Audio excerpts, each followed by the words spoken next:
Well, stay tuned. TrojanVision Nightly News starts now. From the high-definition digital production center on the Troy campus, with news from Troy University locations around the world, this is Troy TrojanVision Nightly News. Hello and welcome to Troy TrojanVision Nightly News for January 9, 2014. I'm Amanda Ford. And I'm Courtney Addison. Thanks for joining us this evening. It was a tragic holiday break for Troy University as 4 students lost their lives during the 3-week break. Next week, the school will hold a memorial service to honor the students. Hai Jiao Sun, a graduate from China, died from an automobile accident in Florida. Kimberly Johnson, a junior from Montgomery, died from a shooting in a Montgomery nightclub. Kristen Fuller, a freshman from Luverne, died from a January 1st shooting in Crenshaw County. And Jadarius Garner, a sophomore and a member of the Trojans football team, died after being struck by a vehicle in his home state of Mississippi. The memorial will be next Wednesday, but between now and then, there are grief counseling services available to students who need it. Students are feeling grief at any time and they find themselves having a hard time getting up, or they've tried coping in healthy ways and nothing that they try to do seems to be working. It's probably a good time to seek professional help, and that's what the Student Counseling Center is here for. That you may need grief counseling, you can contact Troy Counseling Services at 670-3700 or stop by the Student Counseling Center on College Drive across from the Payton House. The memorial service is scheduled for next Wednesday at 4:30 on the Biv Graves Quad. We will hear more about Student Counseling Center later in today's Trojan Talk. And the city of Troy became a little more lively this past week as students returned and began getting ready for this semester. So today I set out to see how students felt about being back in classes, especially with this cold weather.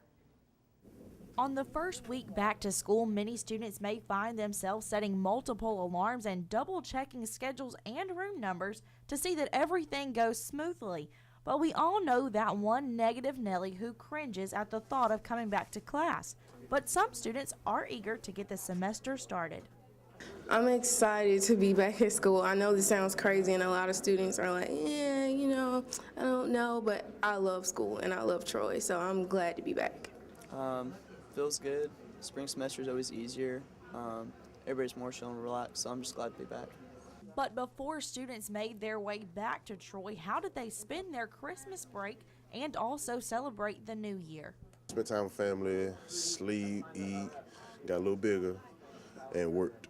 I went to New Year's conference with Campus Outreach. We all went to Chattanooga for 5 days, had seminars, teaching, and then had a huge New Year's Eve party. Alabama weather has a tendency to be unpredictable, and many Troy students returned to campus this past weekend and are still experiencing weather we were unprepared for. It's been pretty cool, seeing the fountains freeze. The circular globe at Pace was really interesting seeing, but it's about to warm up again, so we'll be back to Old Troy. I really don't like the cold. I like the summer. I just try to stay as warm as possible. If I don't have to be outside, I'm inside. And one student wants to leave us with a short message to kick the semester off in the right way. Go Troy! If any student feels that he or she needs tutoring or help in any classes, there are free tutors available in Eldridge Hall. Well, Amanda, even though we've only been in class for one full day, a lot of students have already had the chance to blow off a little steam. That's right, Courtney, and students did so with some laser-powered fun, but also got the chance to live out dreams of being a recording artist. Victoria Bailey shows us how.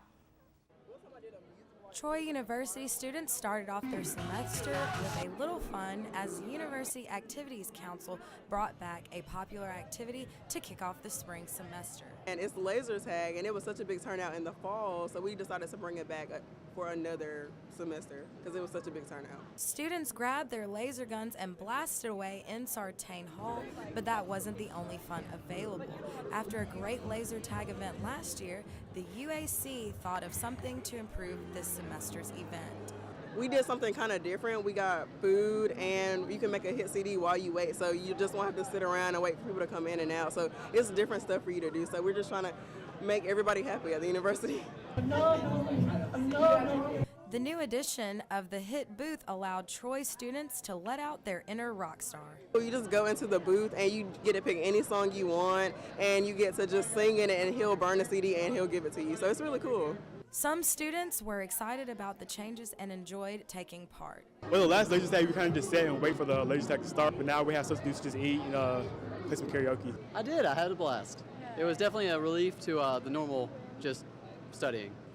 They really just have a blast. When they come out, they're like screaming, excited, win or lose. Victoria Bailey, Troy, TrojanVision News. The UAC's next event is Dollar Movie Night next Wednesday at the Continental Cinemas. And now taking a look at news from around the state. Out of Montgomery, Alabama Attorney General Luther Strange says one of his goals for the legislative session starting Tuesday is to shorten the appeal time in death penalty cases. At news conferences across the state, the Republican Attorney General said going through a capital murder trial and all the appeals can take nearly 2 decades. And out of Mobile, Alabama's newest member of Congress has landed seats on committees that he says will be important to his South Alabama district. Republican Bradley Byrne was sworn in yesterday to represent the 1st Congressional District. The House Republican Steering Committee has placed him on the House Armed Services Committee and the House Natural Resources Committee. And in Florence, water problems linked to the deep freeze have forced two schools to close in northwest Alabama. Education officials closed Central High School and Waterloo High School today. Water levels are dangerously low within the West Lauderdale Water Authority because of the burst pipes after several days of freezing weather. And still to come on TrojanVision Nightly News, an announcement was made last night by Director of Athletics John Hartwell regarding drug testing among student athletes at Troy. Danielle Percival will be in with the details on that story when she joins us with sports. And now Danielle Percival joins us with a look at sports.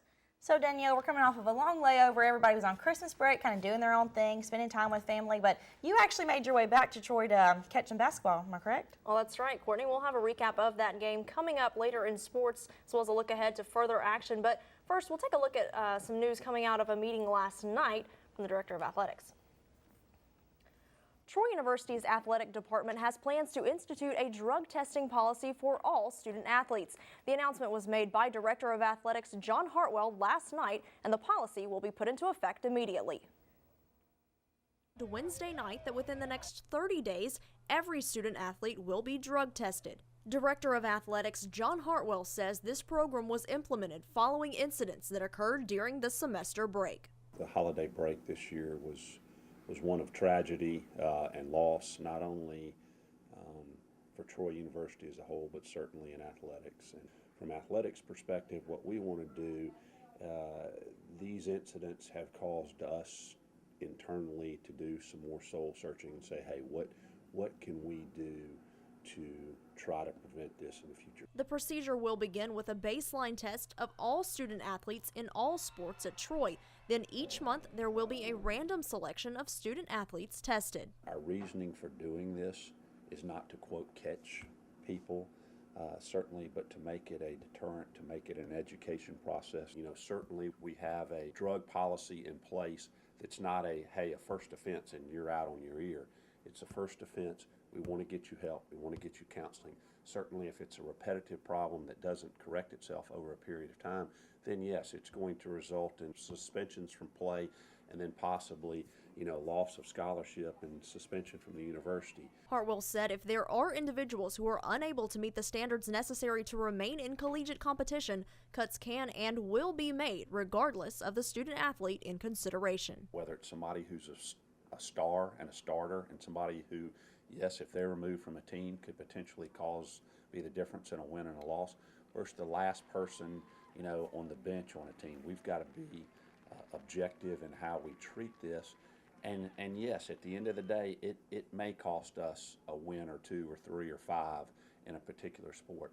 But if we can send that message, that is relatively obscure compared to the loss of life that we've suffered. Hartwell added athletics would like to set a tone university-wide to deter drug use and thinks this is a positive step in that direction. Well, the women's basketball team was in action last night on the road at Arkansas State, but it was the Red Wolves who held on for a victory. The Trojans went cold late and didn't score a point during a 3-minute stretch, and the Red Wolves won 74-65. Troy led by as many as 9 points early in the second half, but Jane Morrill for Arkansas State put up 17 of her 20 points in the final frame, helping lead her team to victory. Joanna Harden finished as the Trojans' leading scorer with 13 points, but only 2 of those came in the second half. The loss drops Troy to 4-10 this season, with the team still searching for their first conference victory. They'll be back in action again in Arkansas, taking on UALR on Saturday afternoon at 4:30. The men's court on Saturday, playing host to Western Kentucky in Trojan Arena, and the Hilltoppers left victorious, winning 61-50. The Trojans struggled early but fought back in the second half, taking their first lead early on in the period, 28-27. Western Kentucky pulled away and led by 17 at one point, but the Trojans kept fighting and cut the Hilltoppers' lead to as few as 6 in the final minute before the game slipped out of reach. The Trojans only shot 28% from the field, but were led by Tevin Calhoun, who finished with 11 points and 9 rebounds. The team will be back in action tonight, looking for their first conference victory as they take on Arkansas State on the road. Tonight's game will begin at 7:05, and locally, you can tune into the broadcast on WTBF-FM.